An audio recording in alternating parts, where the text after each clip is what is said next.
धाम की जय। कथा यही विश्राम ली थी। मायापति सेवक सन माया, करई त उलट परई सुर राया। सुन सुरेश रघुनाथ सुभाऊ, निज अपराध रिसाई न काऊ। जो अपराध भगत कर करई, राम रोष पावक सूजरई। भरत सरिस को राम सनेही, जग जप राम राम जप जेहि। अस जिय जानि तजहु कुटिलाई, करहु भरत पद प्रीति सुहाई। इस प्रकार गुरुदेव के उपदेश से देवराज को शांति मिली। भाव प्रमोद मन मिट्टी गलानी, और उनका मन प्रसन्न हुआ, उनके ग्लानि जाती रही। इसके बाद यमुना तट पर भरत जी पहुंचे, वहीं विश्राम किया। रात में अनेकों घाटों की नाव एकत्र हुई। यह व्यवस्था निषाद राज के सौजन्य से हुई। और प्रात पार भय एक ही खेवा। इसके बाद यमुना जी में स्नान करके भरत जी यहाँ से फिर आगे चले। भरत जी जहाँ भी ऋषियों के आश्रम देखते, देव स्थान देखते, तुरंत प्रणाम करते और यही मांगते थे कि हे प्रभु, सीताराम के चरणों में मेरा स्नेह बना रहे। श्री राम लक्ष्मण और जो मिलता उसको प्रणाम करने के बाद पूछते कि ही बन लखन राम वैदेही। तभी निषाद राजगुरु ने दूर से कामदगिर दिखाया, क्योंकि यह राम जी के निवास से परम सौभाग्यशाली एवं प्रणम्य है। इसी पर्वत के निकट पैसने के तट पर श्री सीताराम व लक्ष्मण जी निवास कर रहे हैं। सभी अयोध्यावासी भरत जी के साथ पैदल तक थक चूर हो गए हैं और चल नहीं पा रहे हैं। रात विश्राम किए। उधर रात में जानकी जी ने स्वप्न देखा कि भरत जी पूरे समाज के साथ वन में आ गए हैं और उनके साथ दीन दुखी माताएं हैं। सीता जी का स्वप्न सुनकर श्री राम जी सोच में डूब गए। लखन सपन यह नीक न होई, कठिन कुचाह सुनाई कोई। प्रभु ने यह स्पष्ट तो नहीं किया, उनको तो सब मालूम ही है, लेकिन लक्ष्मण से कह रहे हैं कठिन कुचाह सुनाई कोई। महाराज दशरथ के मृत्यु का संकेत दे दिया, क्योंकि बाद में भी यही अनिश्चित कुचाह और कठिन समाचार श्री राम को भरत से ज्ञात हुआ। सीता के स्वप्न को सोचकर प्रभु बेचैन थे, लेकिन उसके बाद भी शिव आराधना में बैठे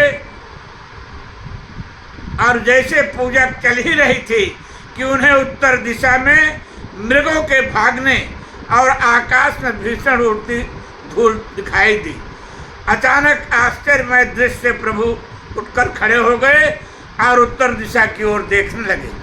तभी कोल भीलों ने आकर श्री राम जी को बताया कि भरत जी आ गए हैं। भरत का आना सुनकर पहले तो प्रभु अत्यंत प्रसन्न हुए, फिर सोच में पड़ गए कि कारण कवन भरत आगवनु।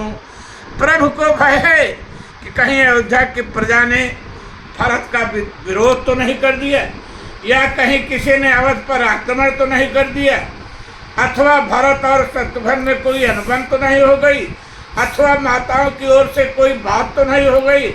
आखिर भरत जी क्यों आ रहे हैं? प्रभु यही लगातार सोच रहे हैं। यही का और उधर प्रभु की अनुमनस्कता लक्ष्मण जी से नहीं देखी गई और उनका भक्ति तत्व श्री राम के प्रति अनन्य स्नेह चुप नहीं रह सका। राघव की चिंता लक्ष्मण ने देखा तो उबल पड़े, क्योंकि राघव की चिंता यह सुनकर बढ़ी थी कि सेन संग चतुरंग न थोरी। ऐसा लगता है कि कुटिल कुबंधक अवसर ताके, जानि राम बनवास एकाके।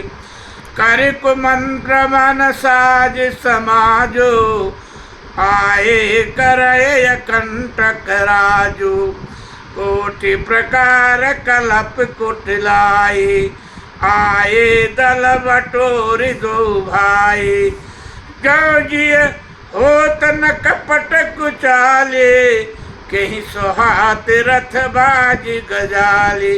लक्ष्मण जी ने आगे कहा, प्रभु हम कब तक इस प्रकार बैठे रहेंगे, मेरे पास धनुष है, कहाँ लगे सही रहित मन मारे, नाथ साथ धनु हाथ हमारे।